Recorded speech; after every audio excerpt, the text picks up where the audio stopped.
बहुत चली था अपने एज तो नहीं गई ही वे कम कम सामान अच्छा है कुछ नहीं जिम करवा दे तो ग्लो आ जाएगी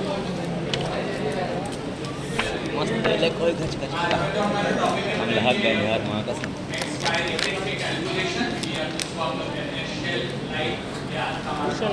अरे वाह अब राहुल को जाके बताता हूँ अब राहुल को बताऊँगा मैं सेल्फ लाइफ क्या होती है बहुत सेल्फ लाइफ बहुत होता है बताऊँगा सेल्फ लाइफ क्या होती है राहुल भाई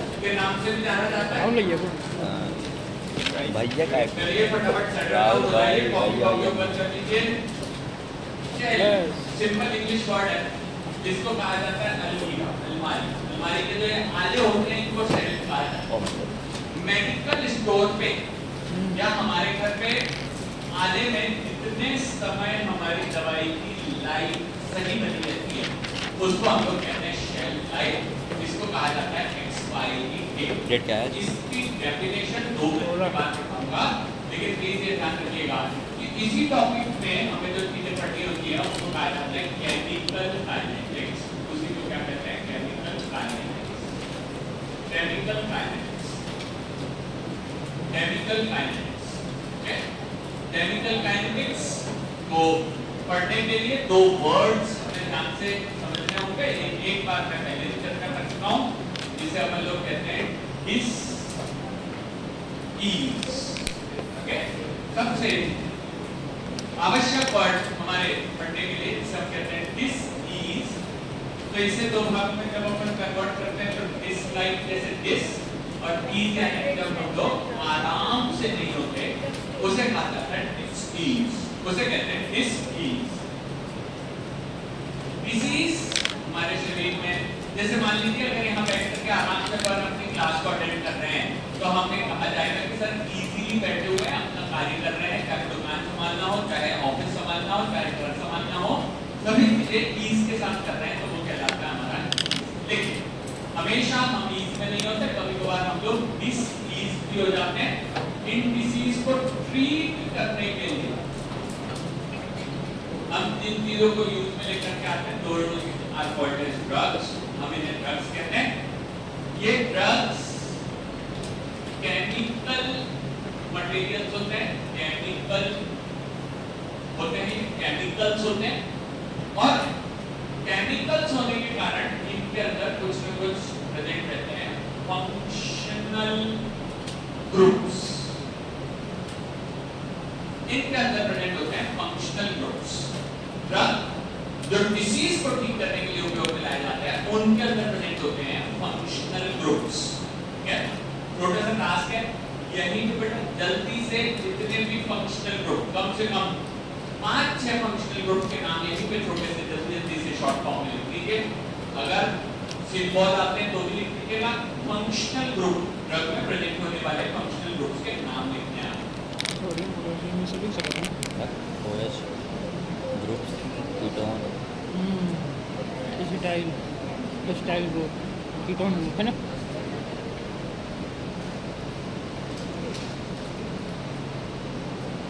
ऐसा मैं 2 बस पता है हम 2 बस पता है OH कीटोन ग्रुप है एक बार मुझे एसिटिक एसिड एसिटाइल केवल 10 सेकंड और मिलेंगे जितने आपको फंक्शनल ग्रुप आते हैं पहले वो लिखिए बेटा बोर्ड से कल उतारने में कोई खास इन सीखने को नहीं मिलेगी जब हम अपने दिमाग में थोड़ा सा जोर डालेंगे कि सर क्वेश्चन पूछ क्या रहे हो तब अपन शायद उसके अंदर कुछ इनपुट दे पाएंगे आप जानते हैं बेटा कॉपी को कितना ही सुंदर सुंदर बना करके रखिए कोई ज्यादा अंतर नहीं पड़ता सीखने से चीजों में अंतर पड़ता है फंक्शनल ग्रुप जैसे कि अपन यहाँ बात कर सकते हैं अल्कोहलिक ग्रुप या OH नाम का ग्रुप प्रेजेंट होता है शायद CHO ये क्या कहलाता है एल्डिहाइड इसके अलावा कभी कभार CO ठीक है OH कार्बोक्सिलिक एसिड ग्रुप्स कहलाएंगे इसके अलावा कभी कभार NH2 कभी कभार RCOO ईस्टर ग्रुप इसके अलावा क्लोरीन, फ्लोरीन, ये भी सारे फंक्शनल ग्रुप्स हैं, ठीक है? ये भी सारे फंक्शनल ग्रुप्स हैं।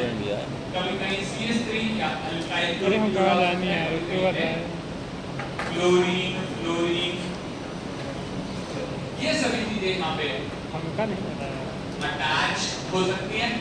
हर ड्रग में एक से अधिक फंक्शनल ग्रुप भी हो सकते हैं, किसी ड्रग में सिंगल फंक्शनल ग्रुप भी प्रेजेंट होता है। तो फंक्शनल ग्रुप प्रेजेंट होने के कारण ये सभी ड्रग्स रिएक्शन करती है और रिएक्ट करने के कारण बना लेती है प्रोडक्ट, ठीक है? ये प्रोडक्ट हमेशा बनते ही हैं। सबसे इंपॉर्टेंट चीज ये है कि these product must be safe। ये प्रोडक्ट सेफ होना चाहिए, सेफ। अगर ये प्रोडक्ट टॉक्सिक नेचर के होंगे, अगर ये प्रोडक्ट टॉक्सिक नेचर के होंगे तो शरीर में जाकर के किसी प्रकार की टॉक्सिसिटी कर सकते हैं। इसलिए आवश्यकता होती है कि ये प्रोडक्ट सेफ नेचर के होने चाहिए। आगे चल रहे हैं, ये जो हमारे ड्रग प्रोडक्ट्स है बेटा, ये सेफ नेचर के होने चाहिए। अब हमारे ड्रग किन किन चीजों से रिएक्शन करते हैं इसके बारे में हमें छोटा सा पॉइंट लिखना है। ड्रग्स रिएक्ट विद ये कई चीजों से रिएक्शन कर सकती है। जैसे नंबर 1, सबसे पहले हमारा ड्रग रिएक्ट कर सकता है उसी के कंटेनर्स, जिसमें वो रखा है उसी के कंटेनर से रिएक्शन कर सकता है, ठीक है? कंटेनर को अपन दूसरी लैंग्वेज में पैकेजिंग मटेरियल भी कह सकते हैं, पैकेजिंग मटेरियल भी कह सकते हैं, ठीक है? क्वेश्चन सुनिएगा, आंसर आता है सभी लोगों को। एक बात बता दें कि हमारे घर में जब नींबू का अचार बनाया जाता है तो वो किस कंटेनर में रखा है? कांच के। सबसे कॉमन सर कांच के कंटेनर में, या कभी-कभार उसको रख देते हैं प्लास्टिक के कंटेनर। लेकिन कौन से कंटेनर में नहीं रखते? प्लास्टिक के कंटेनर में, क्योंकि वो उसके स्टेबल नहीं रिएक्शन करके और हमारी मदर कहती है कि पॉइजन बन जाता है ना? वो कुछ इस प्रकार की रिएक्शन हो जाती है कि वो प्रोडक्ट सेफ नहीं होते। इसके कारण हम उस कंटेनर का उपयोग नहीं करेंगे जिसमें उसकी रिएक्शन करने की पॉसिबिलिटी सबसे है, ठीक है? सेकंड नंबर की बात करते हैं। एक और एग्जांपल इसी के साथ है। मुझे कोई ये बता सकता है कि हमारे मध्य प्रदेश का सबसे फेवरेट ब्रेकफास्ट कौन सा है? नाश्ता। ठीक बात है, लेकिन ये जो पोहा हमारा सबका फेवरेट, एक बात बताइए इसे किस चीज के कंटेनर में नहीं खा सकते? वो पेपर में सही बात है सर। आजकल न्यूज चलती है कि जो अखबार है पेपर, उसमें इस पोहे को नहीं खाना चाहिए, ठीक है? रीजन क्या है? क्योंकि देखो भाई, पेपर में जो डाई छपी है, प्रिंटिंग होती है, वो डाई नॉन एडिबल डाई, वो खाने लायक डाई नहीं है। लेकिन अगर हमने उसमें पोहा रख रखा है तो पोहे के स्टीम वगैरह के कारण, थोड़े बहुत ऑयल के कारण उसमें हो सकता है कि वो डाई निकल करके चली आए, और ऐसे लगातार अगर वो डाई हमारे शरीर में जाएगी तो किसी दिन कैंसर होने की पॉसिबिलिटी होती है। इसके लिए उसमें हमें मना किया जाता है कि भैया इस पेपर में आप ये मत खाइए, ठीक है? आगे चलते हैं। कंटेनर से रिएक्शन के 2 एग्जांपल हमने देखे। इसीलिए फार्मासिस्ट को सिखाया जाता है कि कौन सा ड्रग किस कंटेनर में सेफ रहेगा और उसी कंटेनर में इसलिए उसको डिस्पेंसिंग करना चाहिए, ठीक है? आगे चलते हैं। यहाँ पे it reacts with the container. Second number की बात करते हैं। It reacts with the excipient. It reacts with the excipient. Excipient यानी ड्रग के अलावा डलने वाले जो भी चीजें होती हैं उनको अपन क्या कहते हैं? एक्सिपिएंट। जैसे एग्जांपल के तौर पर समझ लीजिएगा, सिरप बनाने के लिए उसमें शक्कर डाली जाएगी और शक्कर के अलावा और डालना पड़ेगा पानी, वाटर, ठीक है? और बहुत सारी चीजें क्या होती है बेटा, वो वाटर से जल्दी रिएक्शन करती है। एग्जांपल सुनिए, हमारे घर पे सामान्यतः जब हमारी मदर खाना, ऐसी गर्मी के दिनों में जब खाना बनाती है तो ज्यादातर समय आलू की सब्जी में थोड़ा रसा कर देती है, ठीक है? टमाटर या कुछ भी चीज डाल करके हल्का पानी उसको करके गीला बना देती है, जिससे वो इजी टू स्वेलो हो जाए। गर्मी के दिनों में वैसे भी हमें पानी की आवश्यकता बहुत अधिक होती है। अगर सब्जी सूखी मिल जाए तो यहाँ पे अटकती है सर, ऐसा लगता है कि खाने में तकलीफ हो रही है। तो इसीलिए जनरली क्या होता है, वो आलू की सब्जी जो बनाती जाती है उसमें डाल देते हैं पानी। लेकिन आप ये जानते हैं कि पानी डालने के कारण आलू की सब्जी एक दिन में खराब हो जाती है। ओके, दूसरा एग्जांपल, मुझे एक बात बताइए, लेकिन जब हम हमारे गांव से भोपाल के लिए निकलते हैं तो हमारी मदर आलू की ही कौन सी सब्जी बनाती है? करेक्ट, पानी नहीं डालती सर, आलू ही है लेकिन पानी नहीं डालती, और पानी नहीं डालने के कारण सर शायद वो एक दिन से थोड़ी अधिक आराम से चल सकती है, क्योंकि पानी एक प्रकार का क्या है? एक्सीपिएंट। और इसीलिए ड्रग कभी कभार एक्सीपिएंट से लड़ाई करके प्रोडक्ट बना लेती है, प्रोडक्ट बनाने के कारण खुद की मात्रा कम हो जाती है। सर कितनी कम हो जाती है 2 मिनट में बताऊंगा, लेकिन इसी के कारण हमारी ड्रग जो है वो एक्सपायर की तरफ आगे बढ़ जाती है। 2 चीजें यहाँ पर हमने लिखी, number 1 containers, number 2 excipient, number 3 तीसरी चीज जिस पे बहुत लंबी रिएक्शन होती है वो कहलाते हैं हमारे एनवायरनमेंट।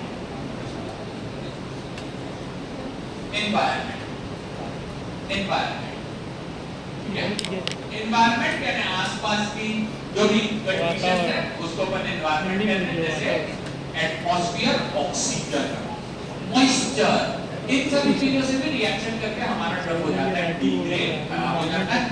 हमारे घर पे छत के ऊपर लगे हुए जो तार हैं मजबूत, जिस पे अपन कपड़े सुखाते हैं, वो तार भी एनवायरनमेंट से रिएक्शन करके करोजन या उस पे जंग लगने की एक कॉमन प्रोसीजर रहती है। एक बात बताइए सर, लोहे के तार की बात क्यों कर रहा हूँ?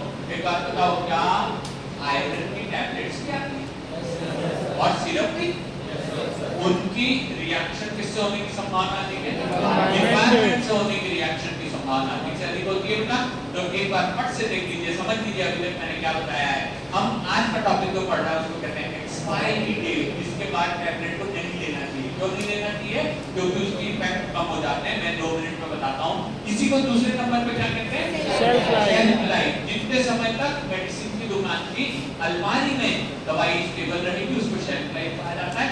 इसी में केमिकल काइनेटिक्स की बात होती है, क्योंकि ये केमिकल्स होते हैं, सारे ड्रग्स केमिकल्स होते हैं। इन केमिकल्स में फंक्शनल ग्रुप्स होते हैं, बहुत सारे फंक्शनल ग्रुप हमने बात कर ली। ये फंक्शनल ग्रुप लगातार रिएक्ट करते हैं। किन चीजों से रिएक्ट करते हैं? नंबर 1, नंबर 2, नंबर 3, बिल्कुल करेक्ट है। और रिएक्ट करके खुद कम होते चले जाते हैं और प्रोडक्ट को बढ़ाने चले जाते हैं। तो यहाँ पे अपन डेफिनेशन लिख रहे हैं एक्सपायरी डेट। अगला छोटा सा हेडिंग डालेंगे, definition of expiry date. Definition of expiry date, definition of shelf life. सब दोनों में से किस चीज की डेफिनेशन है? दोनों की सेम है बेटा, shelf life and expiry date same definition होती है। It is the time required for, it is the time required for drug to degrade to its 90%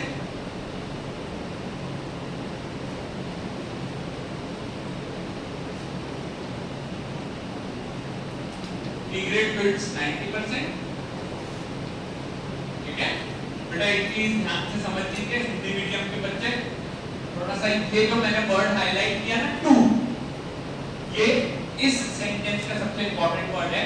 क्योंकि जैसे ही हम हमारी किसी भी बॉटल के बारे में चर्चा करते हैं, इस बॉटल में मान लीजिए हमने कोई सिरप बना रखा है या कोई इंजेक्शन बना रखा है, इस बॉटल के अंदर अगर 100% ड्रग होती है तो वो समय जिसमें 90% बचता है और 10% डिग्रेड होता है, ठीक है, उसे कहते हैं एक्सपायरी डेट या शेल्फ लाइफ।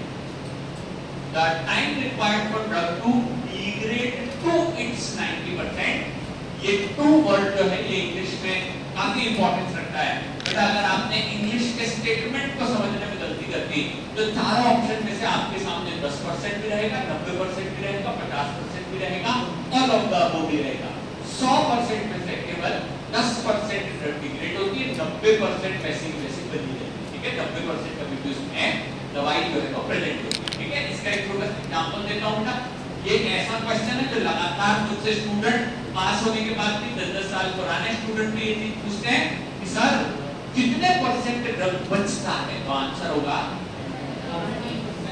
90% बचता है। कितना टूट जाता है?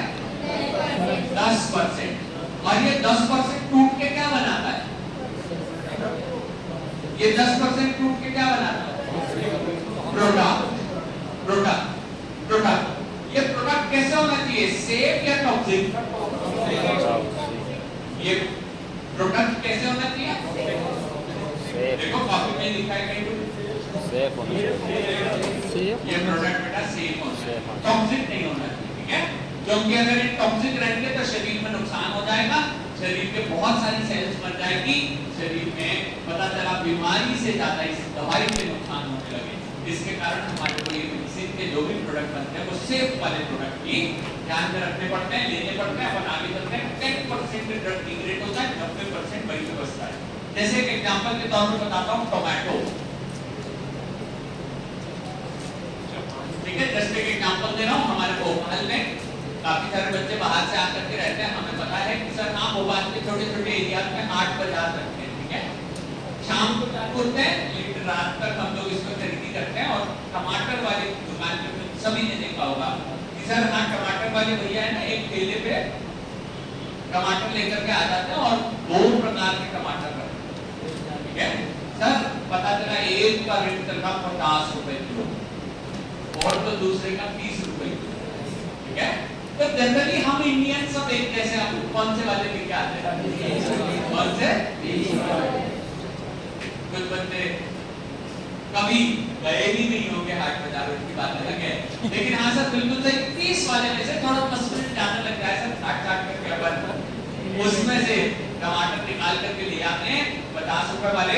लेकिन कौन से खराब है? कोई खराब, बस अंतर क्या है, वो जो 10% थोड़े हल्के नरम पड़ चुके टमाटर हैं, जो जल्दी ही शायद खराब हो सकते हैं, इसके लिए वो भैया उनको सस्ते में बेच देते हैं।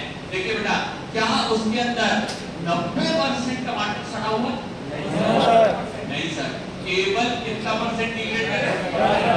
और वो 10% को छोड़ करके सर हम अच्छी दवाई जो है टमाटर जो है निकाल के ले आते हैं। सर अगर वो 90% सड़ गया तो वो भैया भी उसको वापस ले जाएंगे, वहीं पे फेंक करके चले जाएंगे, वो टमाटर किसी भी काम का नहीं बचेगा। जस्ट एक एग्जांपल है याद रखने के लिए कि टमाटर भी कब तक अपन ले सकते हैं, जब तक वो केवल 10% दबा हुआ रहे। ज्यादा खराब रहेगा नहीं सर, थोड़े 20 रुपए ज्यादा दे देंगे, 50 रुपए किलो वाला ले लेंगे। लेकिन अगर थोड़ा बहुत ही अंतर है तो हम बेटा डेफिनेटली 20 रुपए में कुछ और सब्जी भाजी खरीद करके उसमें से हम पैसे रखे बचा लेंगे। चलिए आगे चलते हैं। अपन यहाँ बात कर रहे थे शेल्फ लाइफ, जिसको एक्सपायरी डेट कहते हैं। ये हमेशा ही हमारे 90% का रिमेन रहता है, 10% का जो है वो खत्म हो जाता है, ठीक है? प्लीज एक हाईलाइट करके वर्ड लिखेंगे यहाँ कि आफ्टर एक्सपायरी डेट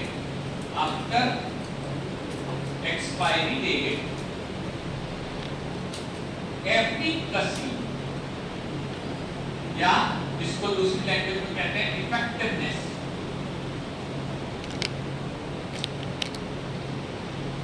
रिड्यूस हो जाता है।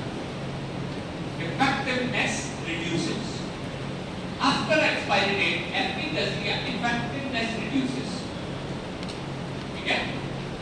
इसमें बेटा दवाई का असर ही नहीं आएगा। जब असर ही नहीं आएगा तो लेनी क्यों है? जिस दवाई का असर नहीं आएगा उसे लेना नहीं चाहिए।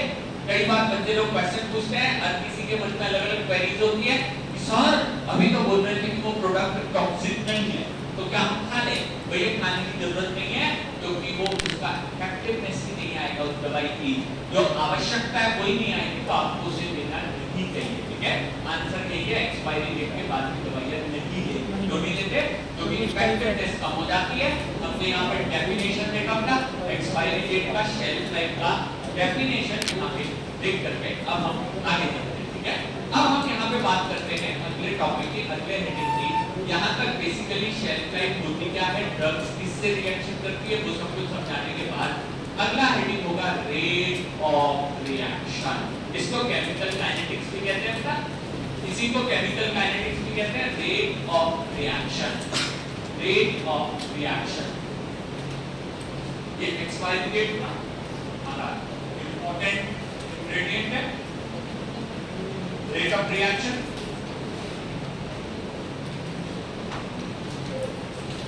Rate of reaction. मार्केट में अगर 300 500 टाइप के API है, मुझे नहीं पता, आपको कौन पता है? Active pharmaceutical ingredient. इसमें से सुनना डाइक्लोफेनेक, ठीक है, एसिक्लोफेनेक, नीमोसिलाइन, ये सारे एक ही कैटेगरी के बटे हुए। कौन सी? Non steroidal anti inflammatory drugs, correct. लेकिन सभी अलग-अलग रेट से गाड़ियां चला, ठीक है। एग्जांपल का मतलब समझिएगा कि अगर हम 50 बच्चे यहाँ बैठे हुए और सबको गाड़ी चलाने के लिए कहा जाए तो ये बहुत ऑब्वियस है, हर किसी का नेचर गाड़ी चलाने का अलग-अलग होता है, ठीक है। कुछ लोग होते हैं एकदम हवाई जहाज पे चलते हैं, ठीक है, बहुत तेज गाड़ी चलाते हैं, और कुछ लोग मीडियम, और कुछ लोगों की स्पीड बहुत धीरे होती है। तो सभी गाड़ी चलाने वालों की अपनी अपनी स्पीड होती है, और इसी प्रकार हर ड्रग अलग स्पीड से रिएक्शन करती है। जिस स्पीड से वो ड्रग रिएक्शन करती है उसको वहां पे लिखा हुआ है रेट ऑफ रिएक्शन। ये रिएक्शन कर रही है किससे? कंटेनर से, एक्सिपिएंट से, एनवायरनमेंट से। तो ये हर कोई अपनी अलग रेट ऑफ रिएक्शन को रिप्रेजेंट करता है।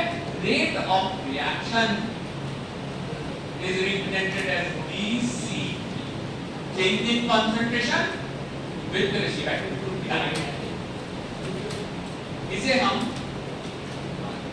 change in concentration with respect to time से रिप्रेजेंट करते हैं। ये कहलाता है rate of reaction. Rate of reaction इसी के आधार पर डिपेंड करता है कि सर अगर सब अलग-अलग स्पीड से गाड़ी चलाते हैं तो सब यहाँ से निकल के सब रायसे में एक समय नहीं पहुंच पाएंगे। कोई थोड़ा जल्दी, कोई थोड़ा लेट पहुंचेगा। एक्सपायरी डेट किसी की साल भर हो सकती है, किसी की 1.5 साल हो सकती है, किसी की 2 साल हो सकती है। यही कैलकुलेट करना हमारा बेसिक कंसीडरेशन है, और इसीलिए हम इन चीजों को यहाँ पे कैलकुलेट कर रहे हैं, ठीक है। Rate of reaction, rate of reaction ये डिपेंड करती है हमारे कॉन्सेंट्रेशन पे, जिसको अपन कहते हैं बेटा कॉन्सेंट्रेशन। कॉन्सेंट्रेशन ऑफ ड्रग कुछ बच्चों के लिए शायद ये नया शब्द हो सकता है, लेकिन मैं एग्जांपल के तौर पे बताऊंगा। जब कभी अपन चाय चढ़ाते हैं, चाय बनाते हैं, तो चाय में जितनी मिठास होती है ना, वो कॉन्सेंट्रेशन कहलाएगी। अगर चीनी बढ़ाते हैं तो कॉन्सेंट्रेशन, और चीनी कम करते हैं तो कॉन्सेंट्रेशन कम हो जाएगी। ये जो मिठास है वो कॉन्सेंट्रेशन कहलाती है, ठीक है। तो हम आगे चलते हैं। ये dC/dt कॉन्सेंट्रेशन पे डिपेंड करते हैं, और ये प्रोपोर्शनैलिटी का कांसेप्ट होता है। प्रोपोर्शनल होता है, ठीक है, प्रोपोर्शनल होता है। लेकिन इस प्रोपोर्शनैलिटी में एक वर्ड और जोड़ा जाता है जो C के पावर में आता है, इसको कहते हैं N, और ये कहलाता है order of reaction. Order of reaction ये कहलाता है order of reaction. Order of reaction, ठीक है। अगला क्वेश्चन है आप सभी के लिए, प्रोपोर्शनैलिटी को इक्वालिटी में कैसे बदल सकते हैं? By applying the constant. ये क्लास 9 10 टीचर ने पढ़ाया है कि जब भी ये कोई समानुपाती चीजें होती हैं तो इसके बीच में यहाँ पे अपने को एक कांस्टेंट लगाना पड़ता है, और जिस कांस्टेंट के लगाने के साथ इसको इक्वालिटी में कन्वर्ट किया जा सकता है। यहाँ पे कांस्टेंट आता है, उसको कहते हैं K। ये कांस्टेंट कहलाता है रेट कांस्टेंट। रेट कांस्टेंट, इसको हम कहते हैं रेट कांस्टेंट। ये रेट कांस्टेंट कहलाता है क्या, और इसके आगे नेगेटिव साइन लगाया जाता है। Negative sign, negative sign. ये नेगेटिव साइन कितने रिप्रेजेंट्स दैट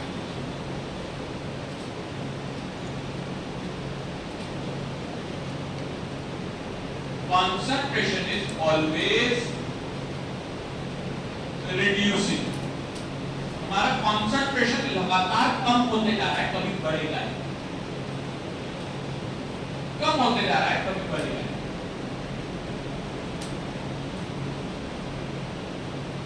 चलिए लिखना हो गया, फटाफट आंसर देंगे। dC/dt को क्या कहा जाता है? रेट ऑफ रिएक्शन, ठीक है। n को क्या कहते हैं?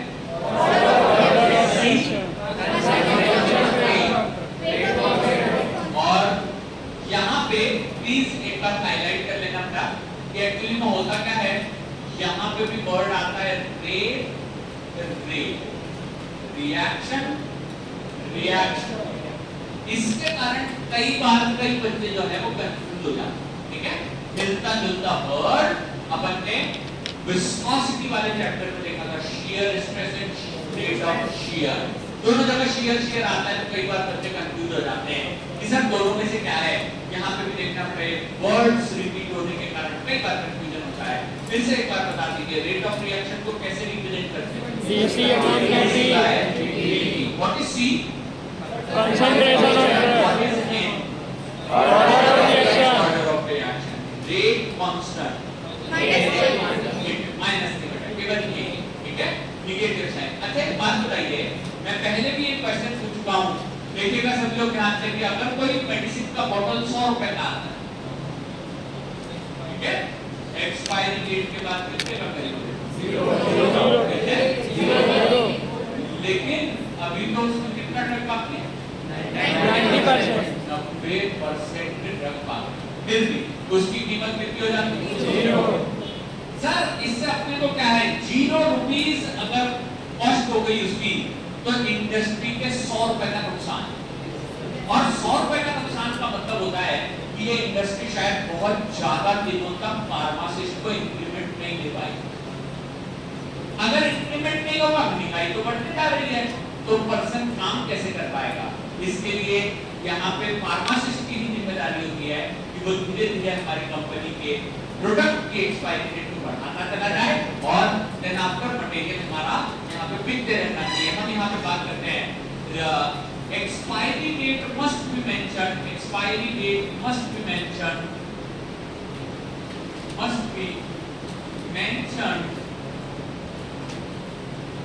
on label of medicine।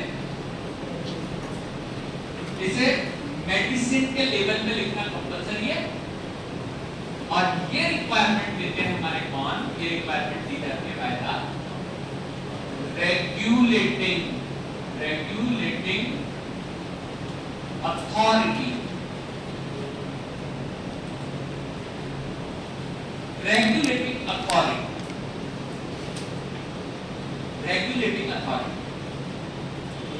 कोई भी ड्रग बेटा बिना अथॉरिटी के अप्रूवल के मार्केट में नहीं बिक सकती, और बेचने के लिए अथॉरिटी का कहना है कि आपको जरूर से इसके ऊपर लेबल लगाना पड़ेगा। लेबल पे क्या लिखना पड़ेगा? Expiry date. एक्सपायरी डेट को लिखने के लिए ये जो आपकी रेगुलेटिंग अथॉरिटी है, ये लगभग 2 प्रकार की रेगुलेटिंग अथॉरिटी है बेटा। हम बात करते हैं दुनिया की सबसे बड़ी इकोनॉमी, कोई बता सकता है कौन सी? ठीक है, अलग अलग आंसर है, लेकिन सबसे बड़ी इकोनॉमी है यूएस, ठीक है, क्योंकि वहां की जो ग्रोथ है वो काफी अधिक है। तो इसीलिए अमेरिका में, सुनिए, इंडिया की हर कंपनी ये चाहती है कि वो अपने प्रोडक्ट को बना के अमेरिका में बेचे। क्यों बेचे? क्योंकि यहाँ जो डिस्प्रिंट 1 रुपए की मिलती है वो अमेरिका में $1 की मिलती है, यानी कितने रुपए? करीब 80 रुपए। यानी कंपनी को बनाने में उतना ही रुपए लगा, लेकिन फायदा कितना हुआ? 80 गुना फायदा जब कंपनी को मिलेगा, तो कंपनी की ग्रोथ जो है वो बहुत अधिक हो जाएगी। इसीलिए हर कंपनी ये चाहती है कि अपनी दवाई को कहां पे लॉन्च करे? लेकिन यूएसए की जो रेगुलेटिंग अथॉरिटी है उसका नाम क्या है? FDA का मतलब क्या है? Food and drug administration. जिन्हें नहीं पता वो कॉपी में जरूर से लिखे, पता है तो भी कोई बात नहीं। यूएस FDA है फूड एंड ड्रग एडमिनिस्ट्रेशन। अब समझिएगा बेटा, फूड के बाद क्या बोल रहा हूं? ड्रग। तो ड्रग के अलावा बेटा यहाँ पे फूड भी जो है, मान लीजिए किसी चिप्स के पैकेट को अमेरिका भिजवाना है, तो किससे अप्रूवल लेना पड़ेगा? यूएस FDA से अप्रूवल की जरूरत पड़ेगी। भले ही हम वहां पे कोको कोला या कुछ भी भेजने पड़े, फूड भी, तो भी हमें जरूरत पड़ेगी यूएस FDA की। आगे चलते हैं, ये रेगुलेटिंग अथॉरिटीज यहाँ पे हमारे कंटेनर में कंपलसरी कर देती है कि हमें यहाँ पे लिखनी पड़ेगी एक्सपायरी डेट। ओके, चलो बोर्ड पे देखना, हमारे रेगुलेटरी अथॉरिटी अलग है। यहाँ पे अमेरिका की नहीं चलती, यहाँ इंडिया की चलती है। उनका नाम है बेटा CDSCO, शॉर्ट फॉर्म में सिडिस्को बोलते हैं, फुल फॉर्म बाद में सिखाऊंगा। क्योंकि क्या होता है बेटा, फोर्थ सेमेस्टर में अगर बहुत आगे की चीजें सिखा दो तो कोई लॉजिक नहीं रहता। हमारी रेगुलेटरी अथॉरिटी है CDSCO, सिडिस्को, ठीक है। अब ये जो सिडिस्को और USFDA हैं, ये दोनों ये चाहती है कि लेबल पे एक चीज जरूर मेंशन होनी चाहिए, एक्सपायरी डेट, ताकि जनता को ये बताया जा सके कि कितनी डेट के बाद ये दवाइयां लेना बैन है, नहीं लेना है, मना करना है, ये एक्सपायरी डेट। अब सर एक्सपायरी डेट को, सर एक्सपायरी डेट के बाद हमारी दवाई की कीमत हो जाती है 0 रुपीस। तो सर एक काम करो ना, एक्सपायरी डेट लिखना ही तो है, तो एक काम करो लेबल पे लिख दो सन 2124, यानी कितने साल, 2124 है ना, 2124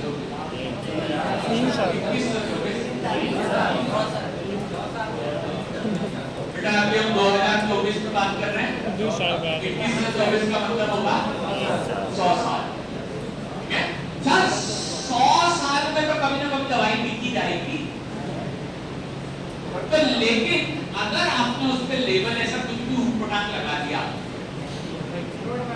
तो एक क्वेश्चन सुनिए, आप ब्रॉड माना जाएगा, लेकिन आपसे एक क्वेश्चन है कि अगर कोई ड्रग मार्केट में लॉन्च हो चुकी है, अगर कोई ड्रग मार्केट में लॉन्च हो चुकी है, तो क्या कभी उसकी वापस पेटेंट हो सकती है? मार्केट में जाने के बाद भी सही है बेटा, 100% करेक्ट है। ये CDSCO के जो ड्रग इंस्पेक्टर है, ठीक है। सुनो, अमेरिका और हमारे में बड़ा अंतर यही है, वहां पे ड्रग के साथ साथ खाद्य विभाग भी आता है, फूड डिपार्टमेंट भी आता है। हमारे इंडिया में दोनों अलग अलग, ड्रग इंस्पेक्टर अलग है, फूड इंस्पेक्टर अलग है। हमारे यहाँ खाने को दवाइयों से अलग रखा जाता है, लेकिन दवाइयों के साथ एक एक्ट आता है, आपने सुना हुआ है, ड्रग एंड कॉस्मेटिक एक्ट, उसके अंदर कॉस्मेटिक को इंक्लूड किया जाता है। यहाँ पर कॉस्मेटिक की अभी बिल्कुल चर्चा नहीं कर रहे, कॉस्मेटिक आपको 7th सेमेस्टर में आएगा, मैं पढ़ा करके दूंगा। अभी अपन चलते हैं वापस से बोर्ड पे। आप इंडिया की रेगुलेटरी अथॉरिटी का नाम और CDSCO चाहे तो किसी भी मार्केटेड ड्रग का टेस्ट करवा सकते हैं। ये DI साहब क्या करते हैं, ये मार्केट से या शॉप से जाकर के हमारे सैंपल ले लेते हैं, सैंपल, और बेटा उन सैंपल्स का टेस्ट या जिसको अपन कहते हैं एनालिसिस करवाते हैं। और एनालिसिस जहां पे होता है, हमारे भोपाल के अंदर एक लैब है शामला हिल्स पे, जिसको अगेन वो स्टेट FDA की लैब है, स्टेट यानी मध्य प्रदेश के FDA की लैब है, वहां पे इसका करवाया जाता है एनालिसिस, ठीक है। एनालिसिस आपके हिसाब से सुनिए, अगर इसकी चेकिंग में दवाई या ड्रग 90% से कम मिली तो मतलब ये है ना, होना चाहिए, लेकिन लेबल तो कुछ और ही कह रहा है। तो ऐसी कंडीशन में नो डाउट ये फ्रॉड कहलाएगा और मेडिसिन की उस कंपनी का लाइसेंस जब्त कर लिया जाएगा, उसके लाइसेंस को बैन कर दिया जाएगा, क्योंकि वो शायद लोगों के स्वास्थ्य के साथ खेल रही है। इसके लिए उसको यहाँ पे पेनाल्टी भी लगेगी और पता चलेगा उसकी दुकान भी बंद हो जाएगी, ठीक है। लेकिन प्लीज ध्यान से समझिएगा कि ये एक छोटा सा टास्क है, जल्दी से कर देना। तो यहाँ पे 4-5 मेथड्स के नाम लिखो, used for analysis of drugs, थोड़ा दिमाग बनाएंगे, methods which are used for analysis of drugs.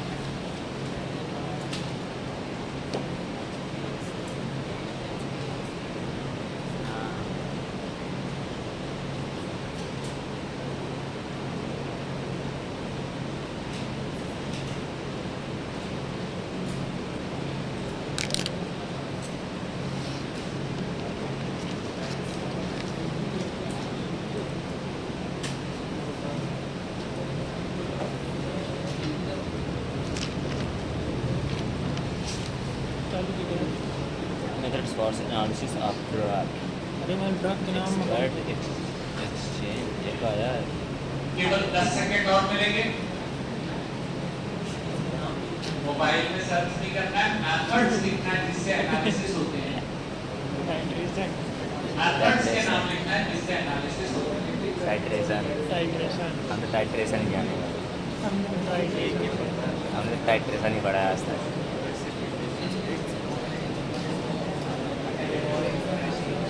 चलिए, अगर किसी भी बच्चे ने टाइट्रेशन लिखा है तो ये बहुत ही सही आंसर है। बहुत सारी एसिडिक या बेसिक ड्रग्स के एनालिसिस टाइट्रेशन के द्वारा हो सकता है। 4 नंबर टाइट्रेशन में भी बहुत प्रकार होते हैं, redox titration, non inverse titration, precipitation titration, amperometric titration. कोई से भी लिखें तो बेहतर है, बहुत बढ़िया। अगर ये नहीं लिखे तो यूवी स्पेक्ट्रोस्कोपी भी लिखा है तो बहुत बढ़िया। यूवी स्पेक्ट्रोस्कोपी, इससे भी ड्रग के एनालिसिस होते हैं। क्रोमेटोग्राफी से भी एनालिसिस होते हैं। इसके अंदर भी अपन टीएलसी, पेपर क्रोमेटोग्राफी, एचपीटीएलसी, बहुत सारी चीजें लिख सकते हैं। इनके एनालिसिस आईआर से भी किए जाते हैं, इंफ्रारेड से। इनके एनालिसिस और भी कई प्रकार के मेथड से होते हैं, लेकिन अपन यहाँ पे मेजर मेथड्स को लिख करके काम कंप्लीट कर देते हैं। हर चीज समान तरीके से चेक नहीं करी जाती, सबके अलग-अलग चेकिंग होते हैं। ठीक है, क्वेश्चन सुनिए। अमेरिका की रेगुलेटरी अथॉरिटी का नाम क्या अमेरिका में पहुंची हुई दवाइयों की कभी चेकिंग हो सकती है? अमेरिका सही है बेटा। यहाँ भी लाइसेंस जब्त हो जाते हैं। और आप समझिएगा, अगर अमेरिका के लोगों ने टेस्ट करके बता दिया कि इनकी दवाई में मात्रा कम मिली, तो वो एक लेटर निकालते हैं कि आज के बाद इस कंपनी का कोई भी प्रोडक्ट अमेरिका में नहीं आना चाहिए, कंपनी का पूरा नुकसान। इसके लिए कंपनी बहुत ज्यादा कॉन्शियस तरीके से, यानी थोड़ा जानते हुए, जागरूकता के अनुसार भी काम करती है कि मेडिकल जो भी मेडिसिन वहां पे भेज रहे हैं उनकी सबकी एक्सपायरी डेट सही लिखी होनी चाहिए। वैसे तो एक्सपायरी डेट के पहले किसी भी दवाई की चेकिंग करी जाए तो इसमें दवाई कितनी आनी चाहिए, 100 से ज्यादा या 90 से कम?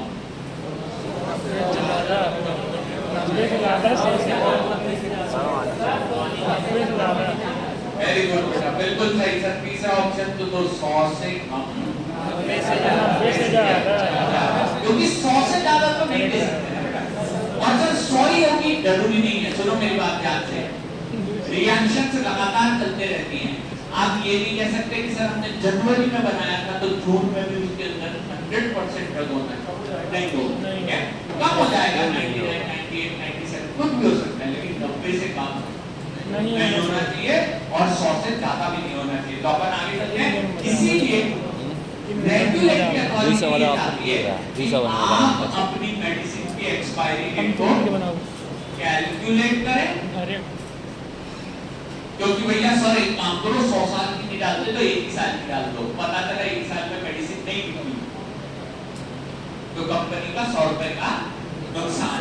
इसके लिए कंपनी ये चाहती है कि एग्जैक्ट कैलकुलेटेड करके तो अपनी एक्सपायरी डेट को लिखे, और इसके कैलकुलेशन के लिए हमारे को लगते हैं कुछ फॉर्मूला।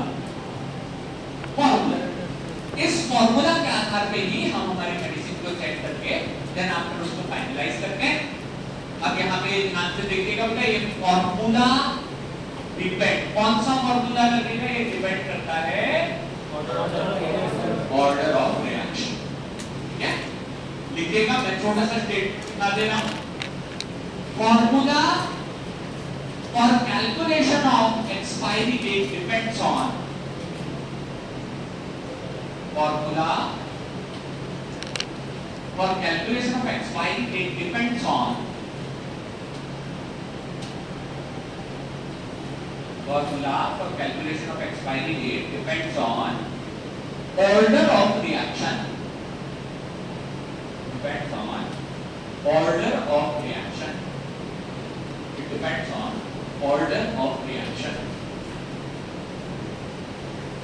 छोटा सा डेफिनेशन लिखेंगे बेटा, order of reaction, order of reaction का डेफिनेशन, ऑर्डर ऑफ रिएक्शन का definition, it is the manner in which concentration of reactant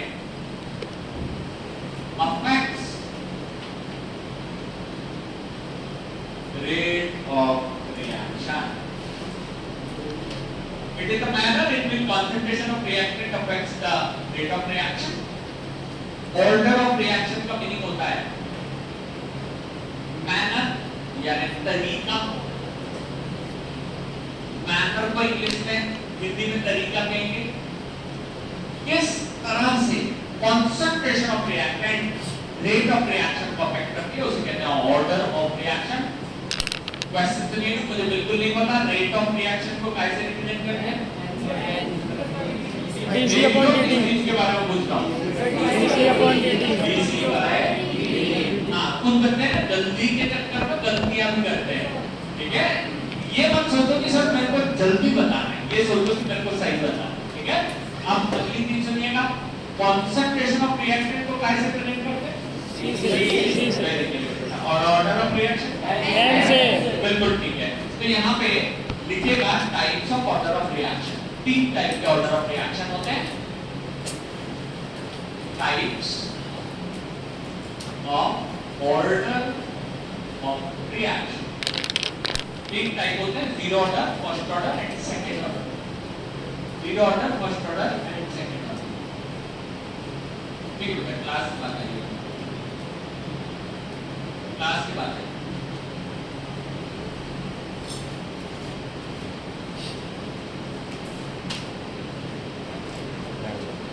चलिए तीन ऑर्डर के नाम लिख लीजिएगा, zero order, first order and second order, zero order, first order and second order.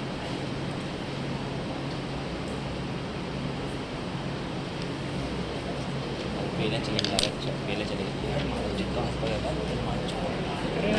पर आवाज नहीं ऐसे कुछ प्रॉब्लम है तो वो दिखाएगा दोबारा। हाँ, बैंक अकाउंट डिटेल टाइप से नहीं रहेगा तुम पर चला से डिटेल को चलिए तीनों के लिए अलग अलग इक्वेशन या फॉर्मूलाज उपयोग में आते हैं, तो हमने सबसे पहले जिस इक्वेशन को पढ़ना है, किस तरीके से पढ़ना है, वो कहलाता है हमारा zero order reaction, zero order reactions.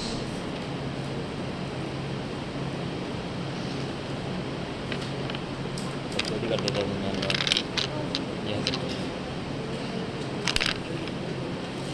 बेटा, शायद आपने तीनों टाइप्स में तीन नाम लिख लिए होंगे, इन तीनों टाइप्स में से एक हाईलाइट जरूर करना है कि 90% ड्रग केवल एक ही ऑर्डर को फॉलो करती है, वो है फर्स्ट ऑर्डर।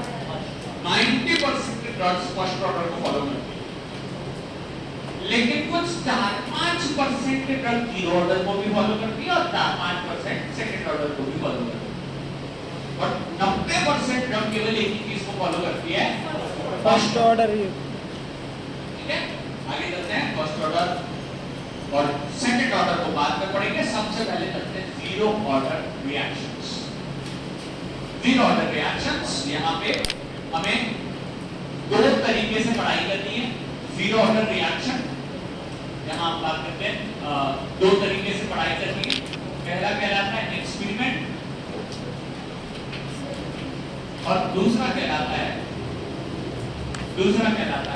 हमारा थ्योरी। एक्सपेरिमेंट एंड थ्योरी, जैसे पीसीआई ने भी हमारे सिलेबस को एग्जैक्टली दो भागों में बांटा है। 3-3.5 घंटे लेक्चर लगते हैं तो 3-3.5 घंटे की लैब भी होती है, दोनों चीजें बराबरी से होती है। यहाँ भी हमें दोनों चीजें पढ़नी है। एक्सपायरी डेट निकालने के लिए कौन सा ड्रग जीरो ऑर्डर को फॉलो करता है ये पता करने के लिए एक्सपेरिमेंट किए जाते हैं। एक्सपेरिमेंट से क्या पता चलता है? इससे पता चलता है which drug follows जीरो, और इससे क्या पता चलता है? फॉर्मूला। नीचे वाले से पता चलता है फॉर्मूला, एक्सपायरी में कौन सा लगेगा वो, एक्सपेरिमेंट से पता चलता है कि कौन सा जीरो ऑर्डर को फॉलो करता है। 90% का कौन सा ऑर्डर को फॉलो करता है? First order. लेकिन अपन पहले पढ़ा है जीरो ऑर्डर, क्योंकि ये थोड़ा सा आसान है, कम स्टेप्स फॉलो करती है बट फटाफट हो जाता है। अपन आगे चलते हैं, हल्का सा साइड में हेडिंग देंगे एक्सपेरिमेंट।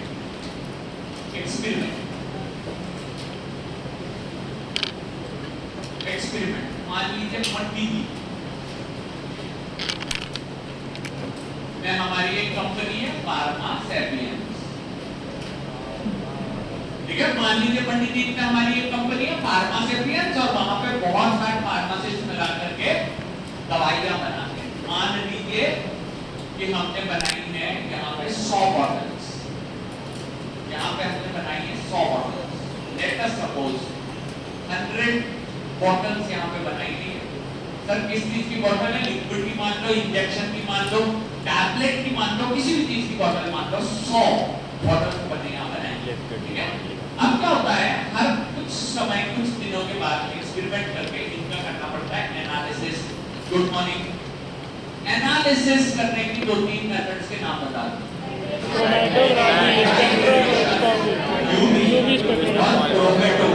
इसके अंदर बहुत सारी हो सकती है, लेकिन बिल्कुल परफेक्ट ये तीनों के द्वारा अपन क्या करते हैं, इसका 100 बॉटल्स में से देखिए समय समय पे अपन क्या करते हैं, 10-10 बॉटल लेते जाते हैं। इसको बोलते हैं सैंपल्स, सैंपलिंग। और इन 10 बॉटल्स को कर देते हैं ओपन, और ओपन करने के बाद इनका कर देते हैं एनालिसिस, ठीक है।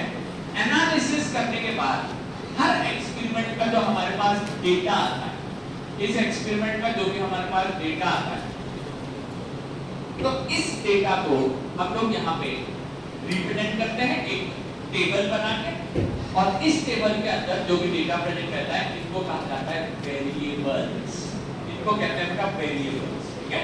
2 प्रकार के वेरिएबल रहते हैं, एक वेरिएबल रहता है समय और दूसरा वेरिएबल रहता है कंसंट्रेशन।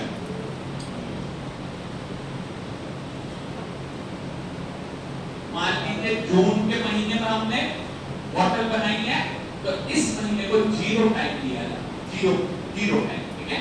और इसके अंदर 100 का कंसंट्रेशन अगर प्रेजेंट है, तो होता क्या है बेटा, जैसे मान लीजिए 1 महीने बाद पता चला 98 बचा, 2 महीने बाद 96, 3 महीने के बाद 94, 4 महीने के बाद ये बचा, लेट्स सपोज हमारा 92 और ये देन फाइनली 90। क्वेश्चन सुनिए, अभी बताया था कि एक्सपायरी डेट तक लगभग कितने परसेंट तक डिग्रेड हो जाता है, और बचता कितना? क्या उस टेबल से एक्सपायरी डेट निकाल है 5 महीना, यस, करीब 5 महीने के बाद हमारा ये प्रोडक्ट एक्सपायर हो जाएगा। तो इस बनी हुई बॉटल पे मैं जो लेबल लगाऊंगा उस पे लिखूंगा दिसंबर 2024। क्यों सर?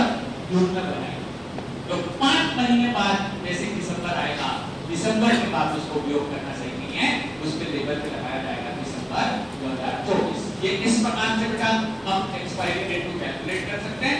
यहाँ पे जब हम इन चीजों को, ये देखिए बेटा एक वर्ड बताता हूँ, जो चीजें लगातार बदलती हैं, देखो उनको अपन हाईलाइट करते हैं, उनको क्या कहते हैं? वेरिएबल्स। बदलने वाली चीजें वेरिएबल्स। जैसे एग्जांपल के तौर पे हमारे पसंदीदा गाने, ठीक है, हमारे फेवरेट सॉन्ग्स, हर 15 दिन में लिस्ट बदल जाती है, ठीक है। पता चला कोई नया सॉन्ग हमें अच्छा लगने लगा सर, पुराने छूटते चले गए, और कभी कभार मन किया तो बहुत पुराना सॉन्ग कोई सुनने लग गए सर। तो ये क्या रहती है, जो चीजें बदलते रहती हैं उनको वेरिएबल्स कहा जाता है, वेरिएबल्स, ठीक है। आगे चलते हैं, यहाँ पे ये वेरिएबल्स होते हैं, और इस एक्सपेरिमेंट में जैसे हमारे कॉलेज टीचर कराते हैं, सेम उसी तरीके से हमको बनाना पड़ता है ग्राफ, सेम उसी तरीके से हमको बनाना पड़ता है ग्राफ। इस ग्राफ में 4 चैप्टर्स मैंने आप लोगों को पढ़ा दिए। मुझे लगता है अब मुझे अच्छे से ये पता चल चुका है कि ये y एक्सिस है, अभी भी गड़बड़ है। ये कौन सा है? एक बार रियोलॉजी के चैप्टर से इसी बात को डिस्कस कर रहे हैं कि ये x एक्सिस है, और प्लीज ध्यान रखिएगा इस एक्सिस पे प्राइमरी ज्यादा इंपॉर्टेंट चीज प्रेजेंट होती है, वो है टाइम। ये समय 0 से लेकर देखिए 1 2 3 4 5 इस प्रकार से आगे की तरफ बढ़ता चला जाता है। फिर उसके बाद y एक्सिस पे हमारे को लेनी होती है कंसंट्रेशन, ठीक है। बेटा कंसंट्रेशन की यूनिट होती है मोल्स पर लीटर कंसंट्रेशन। हालांकि बेटा फार्मेसी में कभी कभार कंसंट्रेशन परसेंटेज में वेट बाय वॉल्यूम या और भी तरीके से बताई जाती है, लेकिन केमिस्ट्री में हमेशा ये मोल्स पर लीटर में बताई जाती है। क्वेश्चन है, क्या कोई ये बता सकता है कि what is the unit of time? आपकी उम्र कितने सेकंड? कुछ लोग लगे हैं कैलकुलेट करने में, सर 1 मिनट में इतने, 10 मिनट में इतने, 1 घंटे में इतने। बेटा जब तक कैलकुलेट करोगे तो 1000-2000 सेकंड और बढ़ चुके होंगे, ठीक है। तो प्लीज ध्यान रखिएगा, आपने आंसर वही दिया जो आपके मैथ्स के टीचर ने आपको सिखाया था कि सर एसआई में भी टाइम की यूनिट होती है सेकंड और सीबीएस में भी टाइम की यूनिट होती है सेकंड। लेकिन प्लीज ध्यान सुनिएगा, ये केवल उसकी थ्योरेटिकल यूनिट। आप प्रैक्टिकल यूनिट की जब बात करते हैं तो प्रैक्टिकल यूनिट सेकंड्स नहीं हो सकता। जैसे आपकी उम्र आप सेकंड में नहीं बता सकते, वैसे ही आप 1 महीने के सेकंड्स के बाद उसका वो सैंपल नहीं ले सकते। यहाँ पे आपको प्रैक्टिकल यूनिट लेनी पड़ती है मंथ्स, और कंसंट्रेशन में लेते हैं मोल्स पर लीटर, ठीक है। अब हम यहाँ पे 100% की बात करते हैं। 100% क्योंकि यहाँ 0 से लेकर 100 तक ऊपर की तरफ हमारा ग्राफ चढ़ता चला जाएगा। चलिए अगर इतना हो गया हो तो मुझे इस चीज का आंसर देना बहुत ही सिंपल है कि अभी जून में हमने बॉटल बनाई, क्या मुझको ये बता सकता है कि ये जुलाई अगस्त सितंबर अक्टूबर नवंबर दिसंबर जनवरी 25 के बाद या इनमें से भी कब ऐसा कौन से महीने में होगा कि जब इसके अंदर 110% डल हो जाए? क्यों नहीं होगा भाई? बिल्कुल सही है, क्योंकि सर कोई भी व्यक्ति बोतल खोल के और दवाई नहीं लाने वाला और ना उसके अंदर सिंथेसिस हो रहा है, तो कभी भी परसेंटेज 100 से ऊपर नहीं जाएंगे, हमेशा क्या जाएंगे। और कम होने के कारण ही हमने के के सामने देखना क्या लिखा है, माइनस साइन रिप्रेजेंट करता है कि आगे आने वाले किसी भी महीने में कंसंट्रेशन बढ़ेगा नहीं, हमेशा केवल क्या होगा, कम होगा।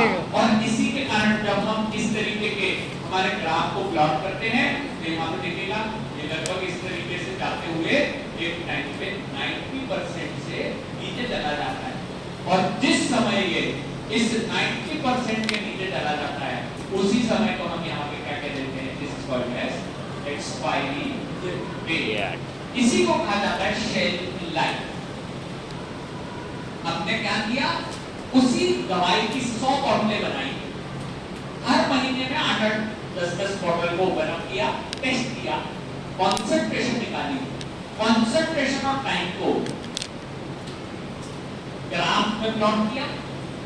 जब हमारा ग्राफ 90 से नीचे चला गया, कट कर दिया, उसी समय को अपन कहते हैं एक्सपायरी डेट। ये कॉलम में हमने देख लिया था, टेबल में देख लिया था 5 महीने की एक्सपायरी डेट थी इस प्रोडक्ट की, ये 5 महीने के बाद एक्सपायर हो जाए, ठीक है। यहाँ पे बेटा एक छोटा सा स्टेटमेंट लिखेंगे,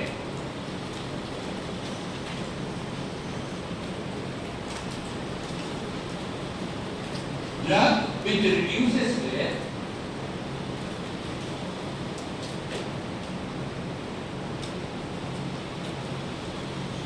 drug which reduces with straight line, Sidhi Rekha, straight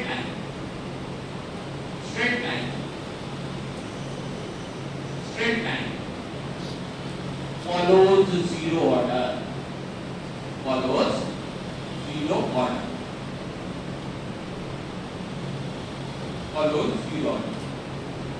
देखिए बेटा, अगर मान लीजिए हमने कोई नया कर्व भी बनाया और हर बार हर समय के बाद उसका एनालिसिस करना चालू किया, तो बोर्ड में देख लीजिए जब भी ये कभी एक कर्व नीचे की तरफ इस तरीके से आता है जो स्ट्रेट लाइन से आता है, तो इस कर्व को क्या कह दिया जाएगा, ये किसे फॉलो करता है। इसके अलावा किसी और शेप से आया तो वो जीरो ऑर्डर नहीं होगा। फर्स्ट ऑर्डर पे अलग शेप देखेंगे, सेकंड ऑर्डर पे अलग शेप देखेंगे, लेकिन यहाँ की कंडीशन में always follow a straight line. Experiment complete हो चुका है, जीरो ऑर्डर का मेजर पार्ट कंप्लीट हो चुका है। अब हमें जीरो ऑर्डर की पढ़नी पड़ेगी थ्योरी। मैंने बताया था जीरो ऑर्डर को या किसी भी चीज को दो प्रकार से पढ़ा जाता है, नंबर 1 एक्सपेरिमेंट और नंबर 2 थ्योरी। थ्योरी से आपको पता है बेटा फार्मूला, और एक्सपेरिमेंट से पता चलता है कौन सा कर्व जीरो ऑर्डर को फॉलो कर रहा है। Good morning. कैसे पता चलेगा कि कौन सा कर्व जीरो ऑर्डर को फॉलो कर रहा है? बढ़िया, ग्राफ अगर सीधी लाइन से नीचे आता है तो कौन सा ऑर्डर होगा? Zero order reaction. ठीक है, आगे चलते हैं बेटा। Theory of zero order, theory theory of zero order. ये इसलिए पढ़ रहे हैं क्योंकि हम चाहते हैं फॉर्मूला मिल जाए जिससे एक्सपायरी डेट निकाली जा सके। तो आगे चलते हैं। यहाँ पे थ्योरी में हमारे को सबसे पहले कोई इक्वेशन फिर से लिखनी है, ये बड़ा पार्ट है, इसके ऊपर ऐसे अगर पेज के ऊपर लाइन बना दोगे तो आपको भी समझ आएगा कि ये इंपॉर्टेंट पार्ट है। ठीक है, यहाँ पे चलते हैं। फिर से हमें लिखना पड़ेगा dc/dt। कोई बता दो ये क्या है? ठीक है, और ये रेट ऑफ रिएक्शन में ये K क्या है? C concentration of drug, order of reaction. तो यहाँ पे n की जगह लगाना पड़ता है 0, n की जगह पे लगाना पड़ता है 0 क्योंकि हम जीरो ऑर्डर की बात कर रहे हैं। इसको फिर से लिखते हैं dc/dt -a0c⁻g। सर k के नीचे 0 क्यों लगा दिए? ताकि पता चले कि वो किस ऑर्डर को फॉलो कर रहा है। मैथ्स की सूत्र कॉपी में, मैथ्स की फॉर्मूला कॉपी में एक चीज सिखाई जाती है, a⁻0 का मतलब होता है 1। किसी भी चीज का पावर 0 रहेगा तो उसे 1 कहा जाता है, और किसी भी चीज का अगर 1 से मल्टीप्लाई करें तो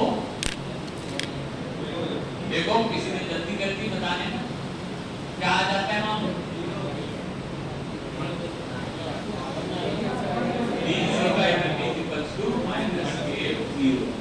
जीरो नहीं आता का वही वैल्यू आती है, वही वैल्यू आती है जो पहले से उसके अंदर दी हुई है, वही वैल्यू आती है। इसे हाईलाइट करेंगे और इसके पास में एक स्टेटमेंट लिखेंगे। इसके पास में एक स्टेटमेंट लिखेंगे।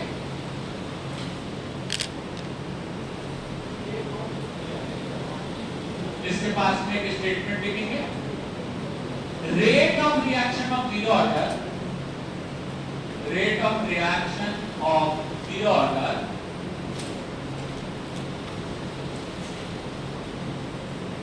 is independent of initial concentration and it is always a constant. देखिए बेटा बोर्ड पे लिखा हुआ है, rate of reaction of zero order is independent of initial concentration and it is always a constant.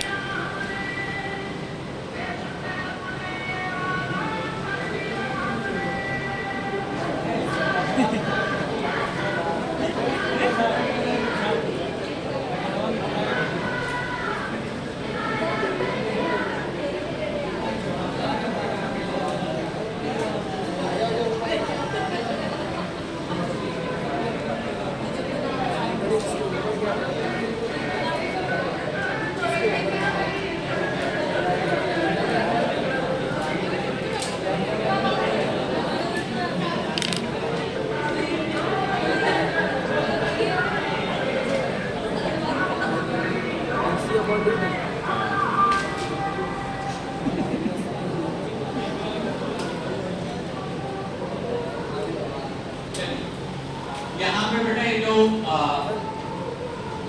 Independent of A0 sir यहीं पास लिखा है sir. Initial concentration या कंसंट्रेशन के लिए इंडिपेंडेंट होता है। बेटा इनिशियल का मतलब होता है जीरो टाइम पे, यानी जब ऐड करते हैं, यानी जब अपन बॉटल बनाते हैं तब की कंसंट्रेशन है उस पे इंडिपेंडेंट रहता है। यहाँ पे थोड़ा सा ये देख लीजिएगा, पहले यहाँ कंसंट्रेशन था, लेकिन देखो टू द पावर जीरो होने के कारण ये कैंसिल हो गया, यानी किसी भी कंसंट्रेशन पर डिपेंड नहीं करता, and it is always a constant. यहाँ बड़े-बड़े लेटर्स में लिख लेंगे बेटा 25% चांस है कि क्वेश्चन यहीं से आए। समझा दीजिए। आज की क्लास में जो भी क्वेश्चन सबसे अधिक पूछा जा सकता है वो यही है। Rate of reaction of zero order is always independent of the initial concentration and it is also the constant। ये हमेशा एक constant होता है, ठीक है? मेरा ख्याल बहुत सारे बॉयज लोग ये कोरिलेट कर पाएंगे कि अभी अमेरिका में चल रहा है T20 वर्ल्ड कप, ठीक है? मान लीजिए कि आखिरी ओवर चल रहा है और हमारे तरफ से बॉलिंग डालना है बुमराह ने, तो क्या प्रेडिक्शन है बॉल कौन सी आने वाली है? सर इसी प्रकार अगर क्वेश्चन फिजिकल फार्मेसी से आया, ठीक है, और इससे क्वेश्चन आया तो मैक्सिमम चांसेस देंगे कि ये और पर पड़ने वाली है। अगर ठीक है आपने इसे छोड़ दिया तो जो निर्णय है वो कर जाते हैं, आपको इसीलिए इन चीजों को नहीं छोड़िए, तो इस तरीके से हाईलाइट करके लिखवा दे रहा हूं। देखिए यहाँ पे अभी एक्सपायरी डेट की इक्वेशन नहीं आई है, एक्सपायरी डेट की इक्वेशन को सॉल्व करने के लिए हमें इन चीजों को अलग-अलग करना पड़ता है।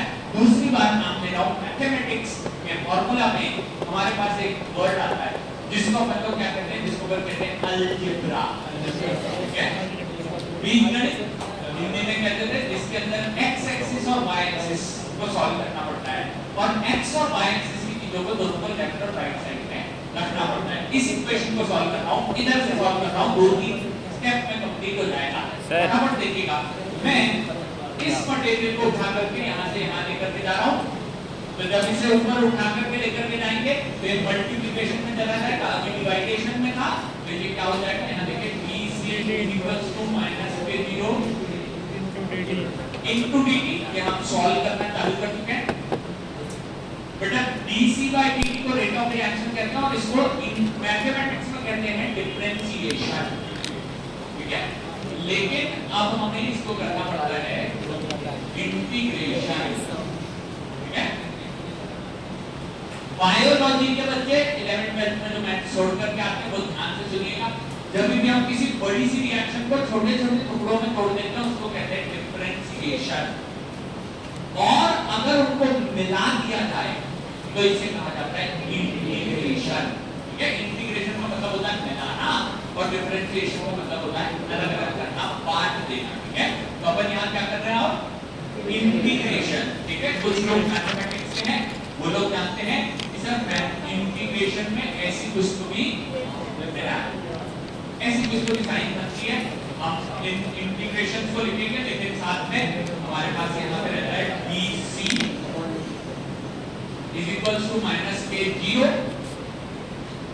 बायोलॉजी वाले ध्यान रखेंगे कांस्टेंट्स के इंटीग्रेशन नहीं होते, केवल वेरिएबल्स के इंटीग्रेशन होते हैं, कांस्टेंट्स के नहीं होते। इसीलिए वेरिएबल एक तरफ टाइम था, एक तरफ कंसंट्रेशन था, उन्हीं को इस लाल कलर की लाइन के पीछे लिखा, K0 को आगे की तरफ लिख दिया। यहाँ पे अब लगानी पड़ती है आपको लिमिट्स, ठीक है? और लिमिट्स में प्लीज ध्यान रखिएगा क्या कि मेजर कंपोनेंट होता है समय, टाइम, और इसकी मिनिमम वैल्यू होती है 0। बार अब नहीं समझा रहे कुछ। हाँ प्लीज ध्यान रखिएगा बेटा, इस समय के आगे किसी की नहीं चलती, ये भी सबसे फोर्सफुल चीज है, ये भी सबसे ज्यादा इफेक्टिव चीज है, और समय कभी निगेटिव में नहीं जाता, ठीक है? हम अगर चाहें कि सर जो बॉटल अमेरिका भेज दी थी उसको समय में पीछे जाकर के उसमें जो दवाई कम निकल रही थी उसकी डाला है, तो ये लगभग इम्पॉसिबल है। अगर हम में से कोई बंदा ये चाहे कि सर मैं टाइम में पीछे जाता हूँ और अब तो मेरे को ये भी पता है 12th के एग्जाम में कौन कौन से क्वेश्चन आएंगे, तो सर मैं थोड़ा सा और अच्छे से लिख करके आ जाता हूँ ताकि मेरे 12th के परसेंटेज बोर्ड जाओ सर 90 99 ले आऊंगा सर मैं तो इस बार। लेकिन क्या कोई बच्चा वापस समय में जाके 12th के एग्जाम दे सकता है? क्या कोई बच्चा ये कर सकता है कि सर अब मैं कोई दूसरा कोर्स कर लेता हूँ, मार्केटिंग छोड़ देता हूँ? क्या ये संभव है? क्या ये संभव है कि सर मुझे मेरे गांव वाले ने किसी दूसरे कॉलेज में फंसा दिया, तो क्या मैं दूसरा कॉलेज चेंज कर सकता हूँ? बिल्कुल। समय में उल्टा जाना बिल्कुल पॉसिबल नहीं है। बस एक ही चीज हो सकती है कि अब आगे जो चीजें हो रही हैं उसको अपन कितने अच्छे तरीके से रिप्रेजेंट कर सके या कितने अच्छे तरीके से उसमें मेहनत कर सके, यही हमारा टारगेट रहेगा। हम करते हैं 0 से लेकर 90, मान लीजिए 5 महीने, मान लीजिए 10 महीने, मान लीजिए 2 साल, मान लीजिए 5 साल आगे की तरफ हम बढ़ते हैं। यहाँ पे जो नीचे लिखते हैं इसको कहते हैं बेटा लोअर लिमिट, और जो ऊपर लिखते हैं उसको कहते हैं अपर लिमिट। टी समय पे जो कंसंट्रेशन रहेगी उसको सी बताते हैं, और जो 0 समय पे रहती है उसको C0 या इनिशियल कंसंट्रेशन कहते हैं। ठीक है, तो यहाँ पे इसको सॉल्व करते समय upper limit minus lower limit लिखना पड़ता है। माइनस K0 ब्रैकेट के अंदर upper limit minus lower limit bracket closed. सबसे पहले क्या सॉल्व करते हैं? माइनस प्लस इनटू डिवाइड या ब्रैकेट। सबसे पहले ब्रैकेट, एक बार में तो ब्रैकेट राइट हैंड साइड में है, p में से 0 गए तो क्या बचेगा? हाँ सही है, तो यहाँ पे हो जाता है c माइनस C0 इज equals to minus K0 to t। इसी क्वेश्चन अभी बताया था बेटा C0 क्या है? C0 initial concentration, very good. C क्या है? कंसंट्रेशन। t समय के बाद 4 महीने, 6 महीने, 8 महीने, 10 महीने के बाद जो भी कंसंट्रेशन रहेगा उसको कहेंगे C। ठीक है, अब देखो यहाँ पे जो हमने ऐड किया था बॉटल में उसका लेवल भी बना दिया था 500 mg पैरासीटामोल। तो मतलब हमको इसमें से एक चीज पता है, और जो पता है उसको मैं हाईलाइट कर रहा हूँ, वो चीज है हमारी C0। ओके, सुनिए C0 पता है। मैथमेटिक्स का अगर कोई बच्चा हो तो ये बताओ, जिसे निकालना होता है उसे LHS में रखते हैं क्या RHS? जिसे निकालना होता है, जिसे निकालना होता है राइट हैंड साइड। सही है बेटा, जिसे निकालना होता है उसको लेफ्ट हैंड साइड पे रखते हैं, जो पता होता है उसको राइट हैंड साइड में ले जाते हैं। ये नेगेटिव इधर जाएगा तो क्या हो जाएगा? और ये नेगेटिव को पीछे सरकाना पड़ेगा। इसीलिए हमारी फाइनल इक्वेशन आ चुकी है बेटा। फाइनल इक्वेशन हमारी आ चुकी है, जिसको इस प्रकार से लिखेंगे। देखिए यहाँ पे C is equals to C0 minus K0 t। पूरा कीजिएगा।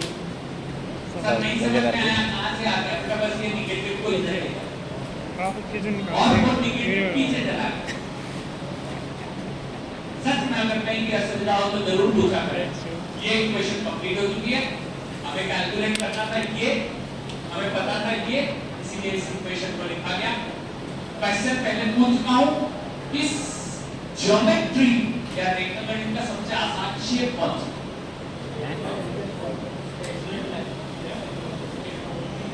ज्योमेट्री या रेखागणित का सबसे आसान शेप कौन सा? रेखा। रेखागणित का सबसे आसान शेप कौन सा?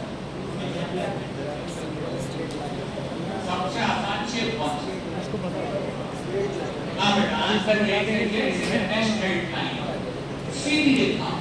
इससे आसान कुछ नहीं हो अरे सकता। वाह, खड़े हो जाओ। सीधी लाइन से आसान कुछ नहीं हो सकता। ये रेखा खड़ी है पहले। This equation is equals to y is equals to mx plus c। बेटा जैसे सर्कल के फॉर्मूला होते हैं 2 पाई r पाई r स्क्वायर, वैसे स्ट्रेट लाइन का फॉर्मूला होता है y equals to mx plus c। ठीक है, इसमें y एक्सिस में प्लॉट करते हैं कंसंट्रेशन और x एक्सिस में प्लॉट करते हैं time.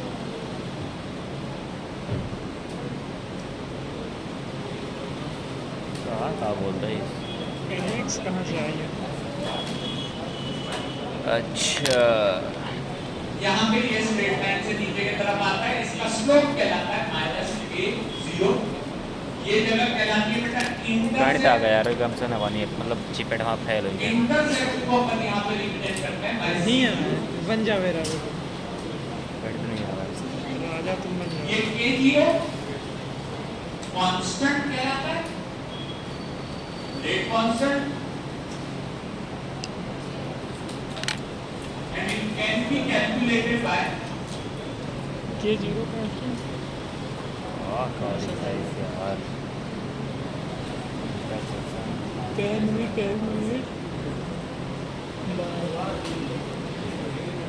it can be calculated by a जो है ये स्लोप कहलाता है और ये slope can be calculated by y2 minus y1 upon x2 minus x1।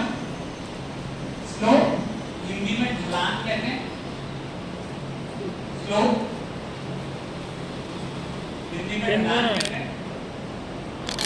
कई बच्चे हो सकता है मध्य प्रदेश के बाहर के हो, लेकिन जो मध्य प्रदेश के शायद एक जगह का नाम सुना होगा, मैहर, सुना है?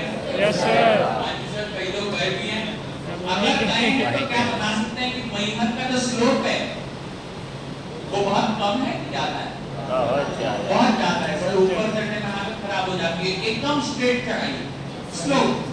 जब चढ़ाई होती है तो नीचे उतरते समय की ढलान एकदम सीधे नीचे की तरफ होगा, एकदम तेज होगा, ये स्लोप कहलाता है। स्लोप को माइनस के जीरो से रिप्रेजेंट किया जाता है।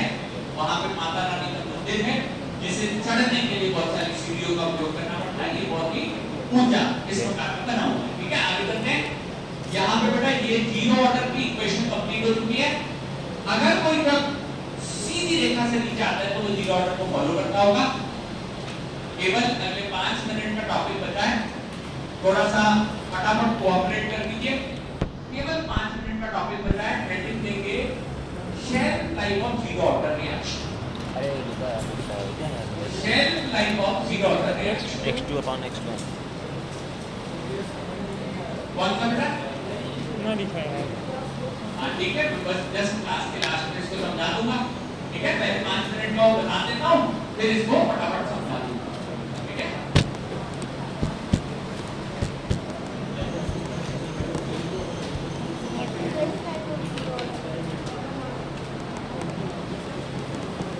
क्या है हेडिंग भाई हेडिंग क्या है सेल्फ लाइफ ऑफ जीरो बोला था कि मैंने चिल्ला दी चलो ठीक है बेटा, अगले 5 मिनट प्लीज आपस में बात कर लें और इस टॉपिक को फटाफट खत्म कर दें, ताकि फिर मैं आपको जो चीज समझ में नहीं आई वो भी बता करके क्लास को एंड कर दूंगा।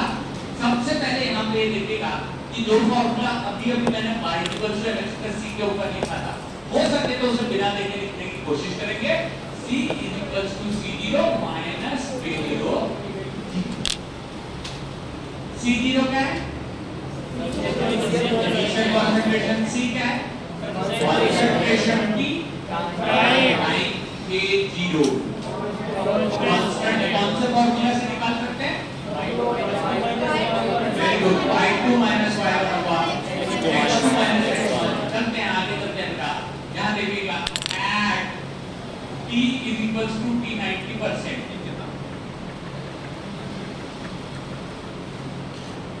एक्सपायरी डेट के बाद बॉटल में कितना परसेंट ड्रग बचता है?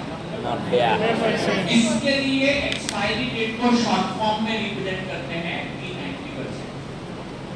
अगर समय एग्जैक्टली एक्सपायरी डेट के बराबर हुआ है तो कंसंट्रेशन, बॉटल में कंसंट्रेशन इनिशियल कंसंट्रेशन का 90% रह जाती है। इन इंग्लिश किसी भी लैंग्वेज में लिख लीजिए बेटा। if the time is equals to expiry date,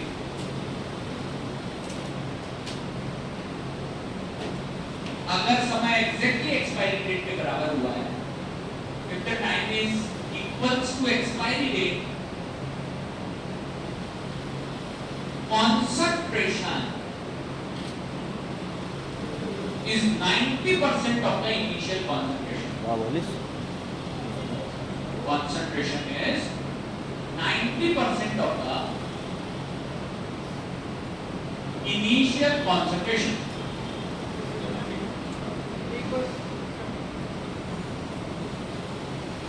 एक बार फिर से बोलना है क्या? सो ठीक। if the time is exactly equals to expiry date, the concentration is 90% of the initial concentration. ठीक है? अब देख लीजिए बेटा, यहाँ पे हम C की जगह ये वाली वैल्यू रखने वाले हैं और T की जगह ये वाली वैल्यू रखने वाले हैं। इन दोनों चीजों को रखते ही ये इक्वेशन सॉल्व हो जाएगी और यहाँ पे हमारे को क्या लिखना है, ये लिख लीजिए 90/100।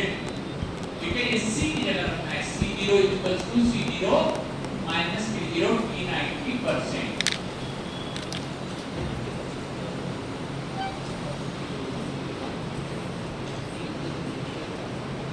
अच्छा, 0 से 0 कुछ फॉल हो रहा है क्या?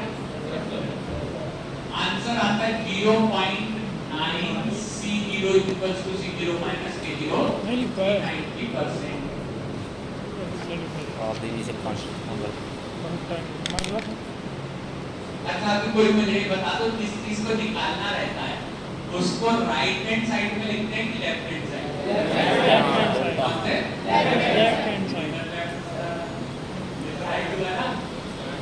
लगना तो बेटा जिसे निकालना होता है उसको लेफ्ट हैंड साइड में रखते हैं और जो पता होता है उसको ले जाते हैं राइट हैंड साइड। यहाँ देखना क्या निकालना चाह रहे हैं, एक्सपायरी डेट, और ये है एक्सपायरी डेट, और ये काय में साइन क्या है इसमें? माइनस में माइनस, तो इधर ले जाएंगे तो प्लस में पॉजिटिव। इसके सामने कोई साइन नहीं है, मतलब Positive. कोई साइन नहीं है, पॉजिटिव, और ये इधर जाएगा नेगेटिव हो जाएगा। बात खत्म हो गई। ये वाला इधर लिख देते हैं K0 T 90% is equals to C0 minus 0.9 C0।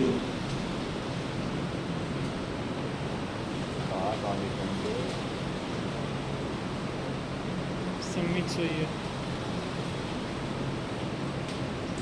अगर उस पहले वाले C0 के आगे कुछ नहीं लिखा है, मतलब क्या है, मतलब 1, और 1 में से 0.9 करें तो ये ना correct, right hand side solve हो चुका है। ये बचा अब हमारे पास 0.1 C0, एक C0 में से 0.9 C0 है। इस तरफ में हमारे पास था T 90% जिसको निकालना था, और ये K0 क्योंकि ये मल्टीप्लिकेशन में था तो यहाँ जाकर के डिवाइड में आ जाएगा। ये हो गया हमारा K0, इक्वेशन सॉल्व। हाईलाइट कीजिए, खत्म कीजिए, हाईलाइट कीजिए, खत्म कर दीजिए।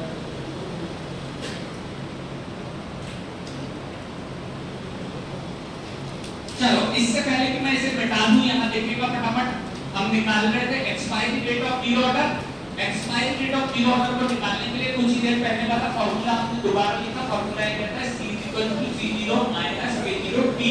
ये लीनियर इक्वेशन का फार्मूला है। इसमें हम C निकालना चाहते हैं और C0 हमारे को पता है, लेकिन अगर समय एग्जैक्टली एक्सपायरी डेट के बराबर हुआ है, सर अपने को कैसे पता? मैथ्स की एक खूबी है। लेट अस सपोज, मान लेते हैं कि दिसंबर में खत्म होगा, तो अगर समय एग्जैक्टली 6 महीने का है, बातें नहीं बेटा, तो कंसंट्रेशन अब इनिशियल का 90% बचेगा। 90% को कहेंगे 90 100 में से। हमें नंबर कितने मिले? 90 100 में से। तो हम इन दोनों की जगह इसको रख देते हैं, C की जगह इसको रखते हैं, ये आ गया, T की जगह T 90% को रखते हैं, ये आ गया। सॉल्व कर दिया हमने, 0 से 0 कैंसिल हो गया, 0.9 C0 इक्वल्स टू ये आ गया। जो चीज निकालनी थी बोर्ड पे हाईलाइट में लिखी हुई थी, इसको इधर लेकर के चले गए। K0 T 90%, ये सामने एक C0 में से 0.9 C0 क्या उतना ही आया, K0 नीचे चला के इक्वेशन खत्म। स्टेटमेंट लिख लीजिए, एक स्टेटमेंट लिखिए, स्टार लगा करके लिखना expiry date of year order reaction. Expiry date of zero order reaction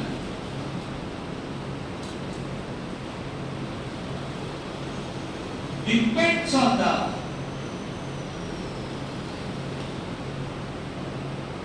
initial concentration. Depends on the initial concentration. Highlight कीजिएगा बेटा। ये हमारे बुमराह के ओवर की अगली बॉल है। 25% चांसेस है कि रन यहीं से आएंगे, सिनेरियो बनेगा 25% चांसेस है कि expiry date of zero order depends on the initial concentration. यहां देखिएगा बोर्ड पे ये P90% क्या है, एक्सपायरी डेट, और ये किस चीज पर डिपेंड कर रही है, अगर इनिशियल कॉन्सेंट्रेशन ज्यादा है तो एक्सपायरी डेट, अगर इनिशियल कॉन्सेंट्रेशन कम है तो एक्सपायरी डेट बिल्कुल सही है। एक छोटा सा काम कीजिए, जहां इससे पहले 25% दिखाया था उसको और इस इक्वेशन को दोनों को शांति से पढ़ लीजिए, बहुत इंपॉर्टेंटली है तो शांति से पढ़िएगा।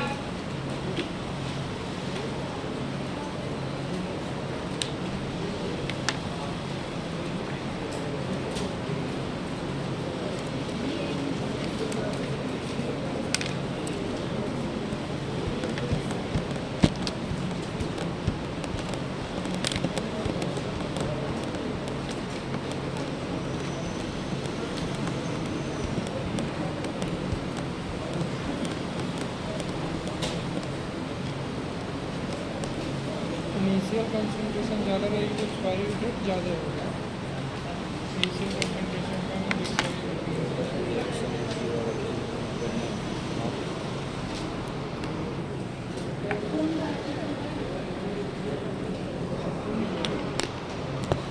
चलिए ध्यान से पढ़ेंगे तो बेटा एक बात बताओ, दोनों कौन सा ऑर्डर के लिए, दोनों स्टेटमेंट, लेकिन पहला वाला है जीरो ऑर्डर की रेट ऑफ रिएक्शन के लिए और दूसरा वाला है जीरो ऑर्डर की एक्सपायरी डेट के लिए। Rate of reaction is independent of the concentration but the expiry date depends on the concentration. ठीक है, दोनों स्टेटमेंट 25-25% इंपॉर्टेंस रखते हैं। ये लास्ट पॉइंट है, जल्दी से इसको कवर कर लेंगे। यहाँ पे हमने मेंशन किया zero order rate constant, zero order rate constant तो बैक लग गई यार। A0 is equals to 0.1 C0 upon T90%।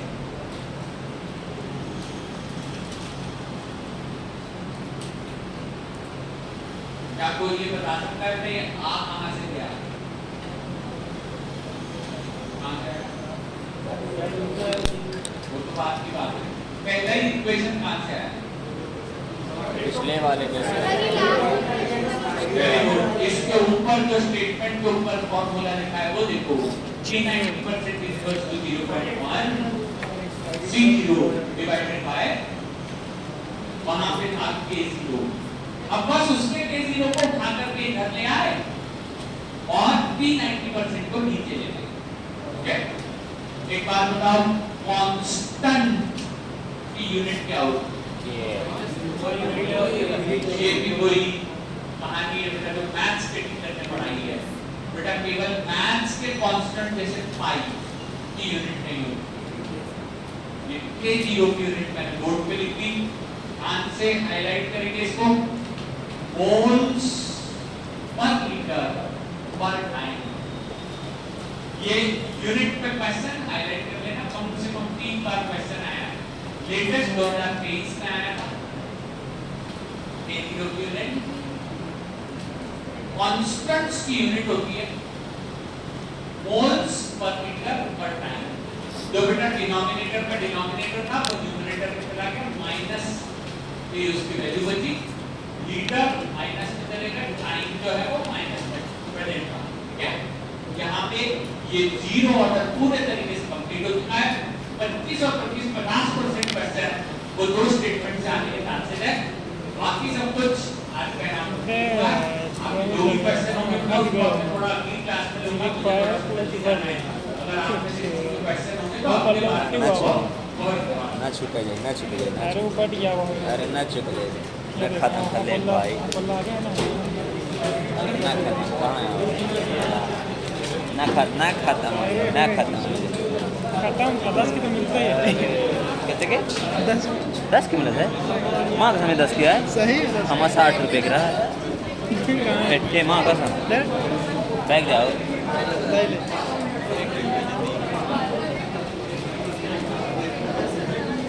हाँ कसम बकचोद ना मत पूरा फिर चूतिया समझे हो क्या ना हो। ये समझेगा तुम 10 के तो मिलता ही है हाँ कसम पूरा